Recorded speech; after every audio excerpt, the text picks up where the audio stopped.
ना उसे मौत का डर था, ना था उसे ज़िंदगी से प्यार। वो जो आखिरी बार मिले तो गले ऐसे मिले कि अब तक ना बिछड़े। 3 माँओं ने जना था उन्हें कभी, और लेकिन आज वो करोड़ों माँओं के कलेजे के टुकड़े हैं। भगत सिंह, राजगुरु, सुखदेव। जी हाँ, सुखदेव हूँ मैं। 23 मार्च 1931 को फांसी पर लटकाया गया था, फिर सतलुज नदी के किनारे हमारे शवों को जलाया गया था। मेरा जन्म लुधियाना के लायलपुर में 15 मई 1907 को हुआ था। मेरे पिताजी का नाम रामलाल थापर था। माता, जन्म देने वाली माता रल्ला देवी बहुत ही धार्मिक विचारों की थी, और पिता का देहांत 3 वर्ष की आयु में ही हो गया था। लालन पालन ताऊ जी श्री लाला अचिंतन राम ने किया। वो समाज सेवा और देशभक्ति को समर्पित जीवन जिया करते थे, और शायद उन्हीं का प्रभाव मेरे ऊपर भी पड़ा। जहाँ जाता उसके बाद तो इन्हीं विचारों का आदान प्रदान हुआ करता था। धीरे धीरे क्रांतिकारी गतिविधियों में सक्रिय होने लगा। मैं नहीं मानता उन बच्चों को अछूत, लेकिन कुछ लोग कहा करते थे, लेकिन मैं उनको फिर भी पढ़ाया करता था। फिर वो दिन भी आया जब दिल दहल देने वाला हादसा हुआ, साल 1919। उस वक्त मेरी उम्र 12 साल थी। देश में भय और उत्तेजना का वातावरण था। लाला लाजपत राय को उन गोरों ने बस उसी दिन सोच लिया था बदला लेने की। कुछ लोगों को यहीं से मेरे अंदर नेतृत्व का गुण दिखाई दिया, कौशल दिखाई दिया, और फिर साथ जुड़ते चले गए। पढ़ाई की बात करें तो लायलपुर के सनातन धर्म हाई स्कूल से मैट्रिक पास की, उसके बाद लाहौर के नेशनल कॉलेज में दाखिला लिया। उस भारत माता के एक और बेटे भगत सिंह से वहाँ मुलाकात हुई। यहाँ हमें अध्यापक जयचंद्र विद्यालंकार जी से देश प्रेम को जानने का मौका मिला, और इतिहास वो हमें पढ़ाया करते थे। साथ ही कॉलेज के प्रबंधक और क्रांतिकारी भाई परमानंद जी का भी सानिध्य मिला। कॉलेज में छात्रों को भारत के गौरवशाली अतीत को बताने में मुझे बड़ा मज़ा आया करता था। फिर हमने मिलकर लाहौर में नौजवान भारत सभा की शुरुआत की, जिसका संयोजक मुझे ही बना दिया गया। 1928 में हिंदुस्तान सोशलिस्ट रिपब्लिकन आर्मी की स्थापना के बाद मुझे पंजाब के संगठन की जिम्मेदारी मिली।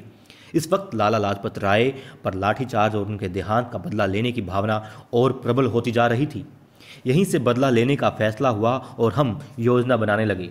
1929 में सेंट्रल असेंबली में बम फेंकने का सुझाव, और उसे भगत सिंह करेगा, ये सुझाव नहीं, फैसला ही था। मेरे इस फैसले के सब खिलाफ थे, क्योंकि पुलिस भगत सिंह की तलाश के लिए पहले ही छापेमारी के लिए मारी फिर रही थी। सब चाहते थे कि इस मिशन से भगत सिंह को दूर रखा जाए, लेकिन मैं अड़ा हुआ था, क्योंकि मुझे लगता था कि सिर्फ भगत सिंह ही है जो लोगों को जागृत कर सकते हैं। सब साथी खिलाफ थे, मगर भगत सिंह ने मेरी बात को सही माना। हालांकि लोगों ने मुझे कठोर दिल भी कहा, ये भी कहा कि मैंने मेरे दोस्त को मौत के मुंह में भेज दिया है। हाँ, सच है, भगत सिंह के गिरफ्तार होने के बाद बंद कमरे में मैं बहुत रोया था। मैंने मेरे सबसे प्यारे दोस्त को कुर्बान कर दिया था।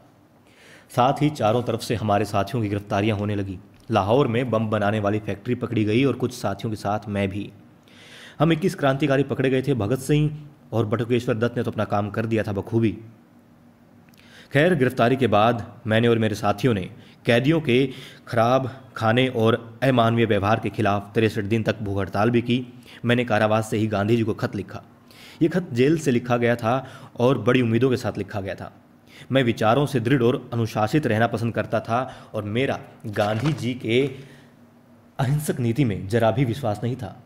मेरा गांधी जी को लिखा वो खत ऐतिहासिक दस्तावेज माना गया। गांधी जी ने इस पत्र को हमारी शहादत के 1 माह बाद 23 अप्रैल 1931 को यंग इंडिया अखबार में छापा। इस खत में मैंने गांधी जी को अवगत करवाया गदर पार्टी के क्रांतिकारी, मार्शल लॉ के जरिए कैद लोग और बब्बर अकालियों के जैसे कई मामले गिनवाए, जिनमें गिरफ्तार लोग जेल में कानून से ज़्यादा सज़ा काट रहे थे, और उनका ध्यान दिलाना चाहा कि उन्होंने उनके लिए क्या किया है। 23 में से पहले भगत सिंह, राजगुरु और मुझ सुखदेव को 23 मार्च 1931 को लाहौर षड्यंत्र का आरोपी बनाकर फांसी दे दी गई। हमें रातों रात जला भी दिया गया, मगर बटुकेश्वर दत्त, जो हमने अलग कर दिया गया था इस मिशन से, उसने काले पानी की सज़ा सही और आज़ाद हवा में सांस ली, मगर फिर भी वो पछताया।